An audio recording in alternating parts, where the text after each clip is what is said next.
Mpya akija huyo mkuu atakuwepo kwenye benchi za wanachama na mashabiki wa Young African Sports Club. Jibu lake, mchakato bado unaendelea wa kutafuta head coach wa klabu yetu Young Africans. Na kwa taarifa rasmi kutoka kwa kamati yetu tendaji ambayo inasimamia huo mchakato, ndani ya siku tatu zijazo pengine watakuwa wameshakamilisha mchakato wa kumpata kocha mpya wa kikosi chetu cha Young Africans. Kwa maana hiyo, mchezo wa siku ya Jumamosi utaongozwa na caretaker wetu assistant coach Patrick Mabedi. Nafikiri nimeliweka vizuri. Mchakato huu unaendelea na ndani ya siku 3 zijazo kwa majaliwa ya Mwenyezi Mungu mchakato unaweza kukamilika, tukawa tumeshampata kocha wetu. CV zimetumwa nyingi sana. Kuna kazi inaendelea ya kufanya tathmini ya hizo CV na kupata kilicho bora katika hizo CV nyingi ambazo zimetumwa. Lakini mchezo wa Jumamosi, kwa maana ya maandalizi ambayo yameanza leo mpaka kufikia siku ya Jumamosi, timu yetu itakuwa chini ya kocha msaidizi ambaye ndiye caretaker hapa kwa wiki hii, mwalimu wetu Patrick Mabedi. Tuna imani kubwa sana na Patrick Mabedi kwa sababu anao uzoefu wa kutosha. Mwalimu ambaye ameshakuwa kocha wa timu ya taifa ya Malawi na akacheza tournament kubwa mbalimbali akiwa na timu ya taifa ya Malawi. Tunaamini anaweza kuishi katika pressure hii, anaweza kukiongoza kikosi chetu, anaweza kutengeneza silaha za kutosha, tukaenda kupata matokeo mazuri siku ya Jumamosi na Young Africans ikaqualify kwenda hatua ya makundi inshallah. Kwa nukta hii niwapongeze sana mashabiki na wanachama wa klabu yetu ambao walisafiri kutoka Dar es Salaam Tanzania kuelekea Malawi, tena Lilongwe, kwa ajili ya kuisupport timu yetu. Niwapongeze sana na limekuwa jambo zuri pale Lilongwe. Bahati mbaya hatujapata matokeo mazuri. Ndio bahati mbaya. Lakini mashabiki wa Young Africans waliplay part yao 100%.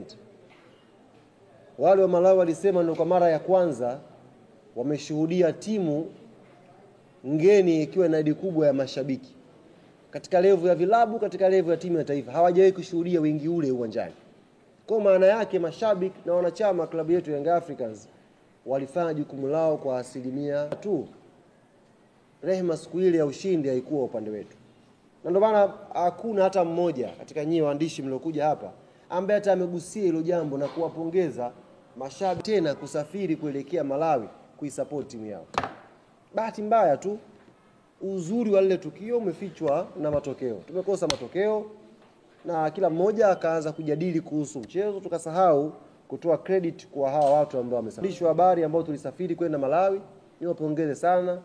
Mmepitia changamoto nyingi njiani, taarifa nilikuwa nazipata. Niwape pole, lakini ndio kazi hiyo. Ndio kazi yenyewe hiyo.